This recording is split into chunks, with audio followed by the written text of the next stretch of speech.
before anybody starts romanticizing protest, let me just say it plain as day. No confusion. We are not going out there. Not this time. We are not going out there. But the last time we marched, what happened? They tear gassed us, shoved elders to the ground, committed vandalism, and then blamed us. They shot rubber bullets at kids, and then had the nerve to call us violent. We showed up with our voices. They showed up with riot gear. We screamed, "Don't shoot," and they loaded that clip anyway. And let's be clear, this administration, they've let us know in no uncertain terms. Black people in the street equals threat. They're looking for a reason to vilify us. They're waiting for a headline to twist. They're hoping for a camera angle that's going to justify their brutality. And what do we get in return? A quote tweet, a statement, maybe a mural, but no safety, no justice, no peace. So no, we're not marching this time. Black people have been literally begging this country and all of its citizens to see us wholly, to hear us fully since the beginning of time. The struggle to be seen and respected in this country is so intrinsically woven throughout the fabric of who we are. It's motivating and inspiring, but somewhat depressing.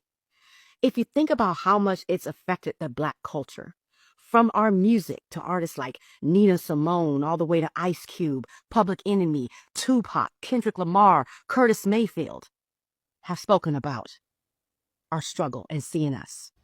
White people, are y'all scared to go in Black spaces? You know, I know a lot of you, and if you're like, is he talking about me? Probably. Are you scared to go in Black spaces? If so, I'm talking about you.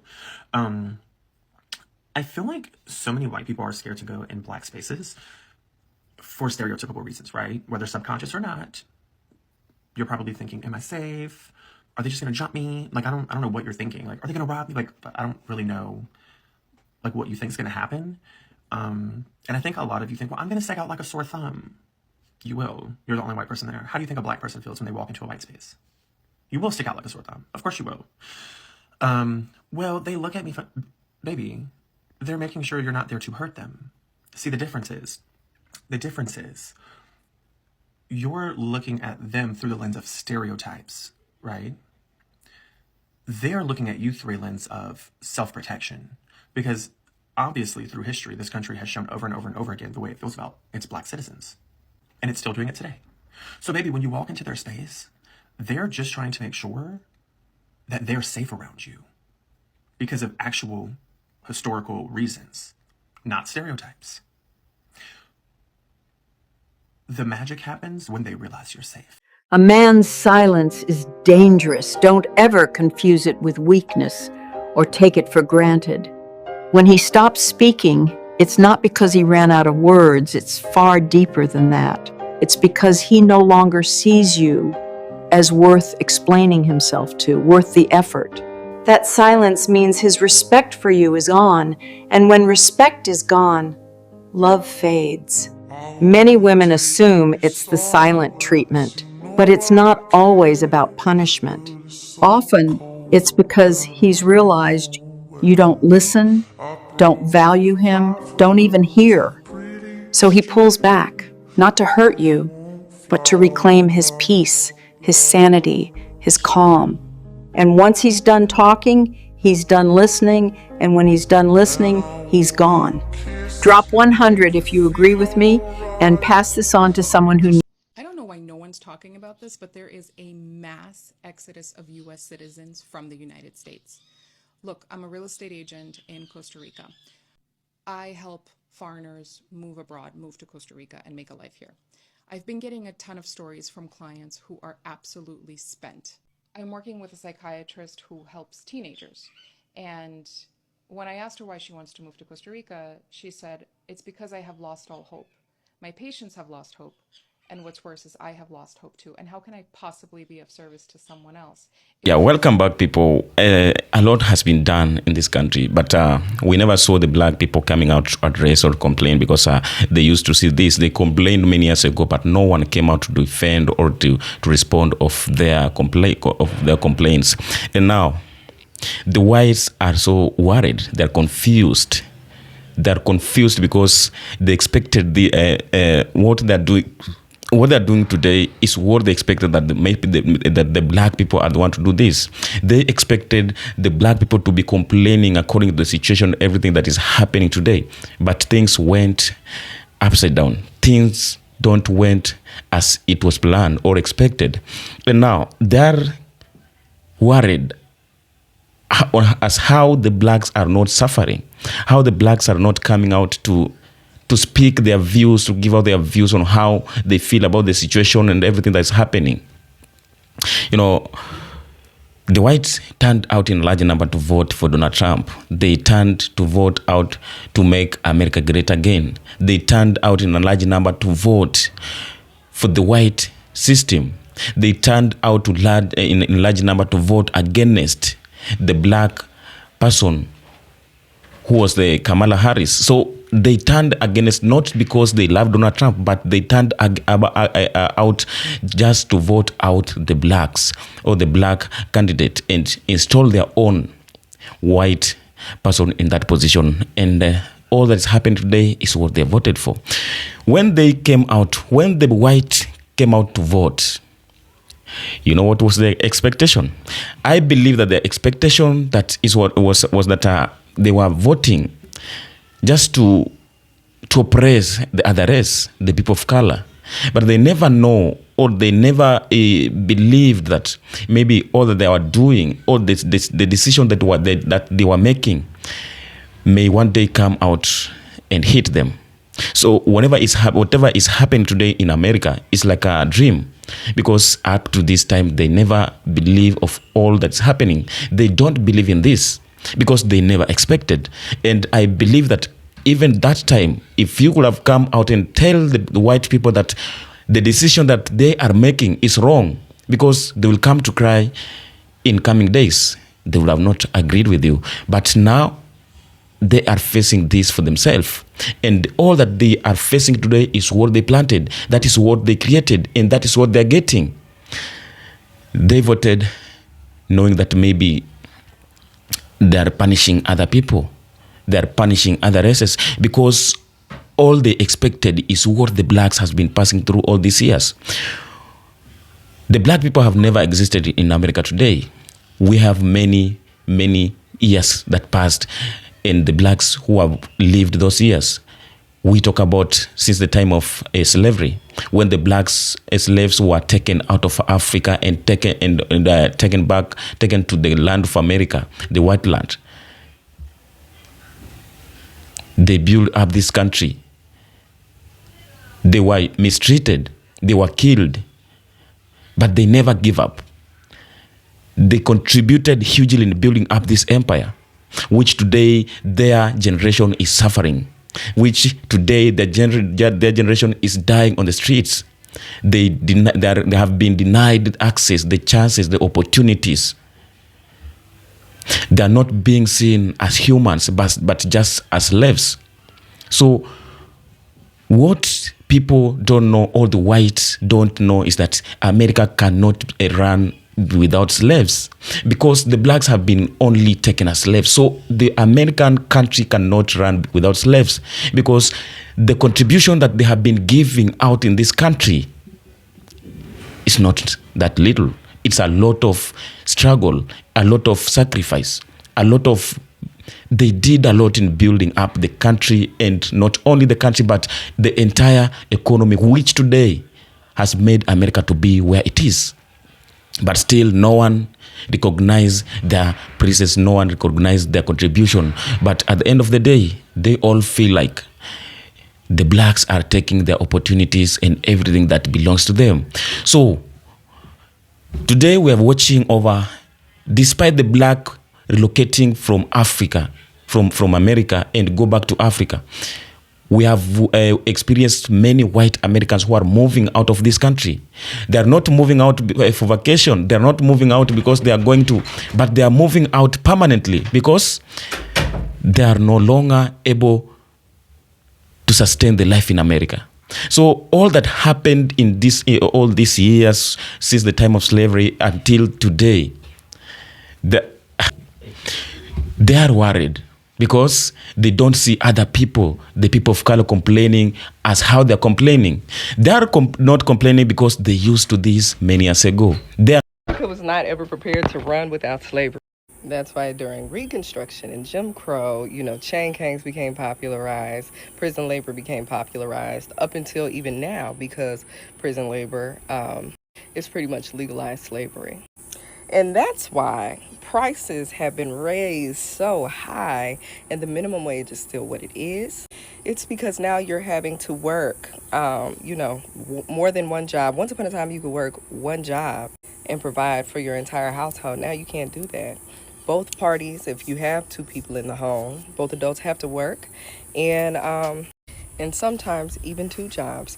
Sometimes, and what they even tell you, well, if you have your degree, and there are people who have a degree that are not able to find employment right now, because America never created a plan to run without forced labor.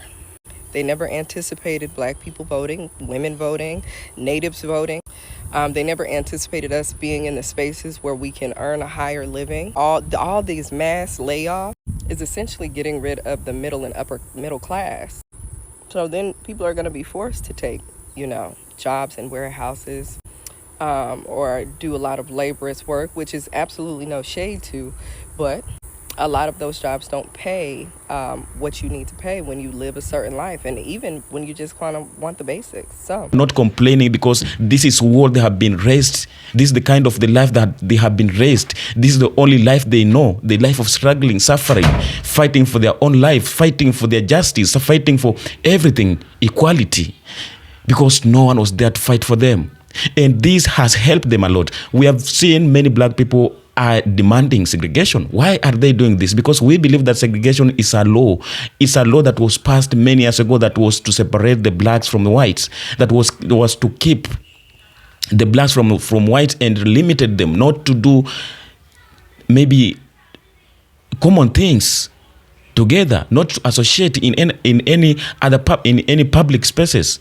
So they are demanding this because they learned a lot when they lived under these laws. They learned a lot. And that's why today we have many black schools, black hospitals, black churches in America. They are doing things on their own. And due to this,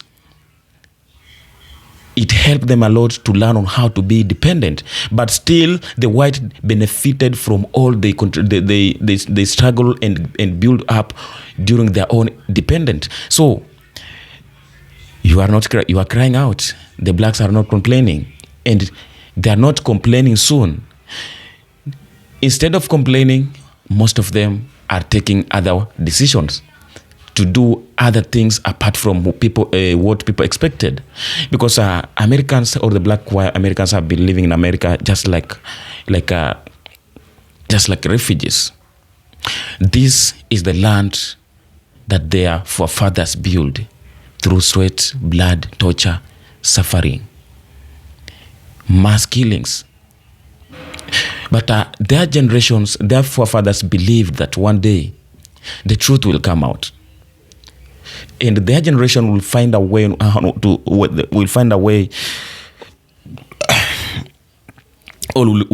will come to know the truth, and their truth will open up their minds, and through that maybe they will be able to trace their identities, their ancestral background, and they will return home. So we have experienced many and thousands of black Americans relocating from America to Africa, to Caribbeans and other black nations. Why are they doing this? Because before their ancestors died, at their last breath, they believed in freedom. Even at the time that they were dying, they never just died silently, but they were singing the freedom songs. They believed in independence. They believed that their fight and their death will not be in vain, will not go in vain. But one day, their generation will fight for them, will accomplish their dreams, and will achieve all that they were fighting for. And this is what is happening. So today, whenever we see all that is happening today in America towards the black people and how they are reacting, this is not just because they are doing this because they want, but because the prophecy and the dreams of their forefathers is being achieved. It's because of the innocent souls that were taken from their forefathers. So all that America today is passing through, it is passing through because they are paying for all they committed. This is not about racism. This is not about the black fight. Because today, the blacks were not the person who the one who started to fight America to make the situation of America, to make the economy in America to collapse and to look on as how it's looking today. But because of what they committed, because now the nature is paying them according to what they expect to get. That's why today we are watching things are happening in a mysterious way. We have experienced the other day the ruling party coming out openly and say that the Washington is going to shut down because they are out of debt. They are out of currency. They are out of economy. They are no longer able to control the economy, and everything is running out of their hands. So the blacks will not complain about this because they, from their lineage, from their ancestral lineage, since their forefathers were taken as slaves, they never enjoyed life. They never smiled in their face. They never had peace and joy from their hearts. But all they know is about suffering, torture, killing, and hard work.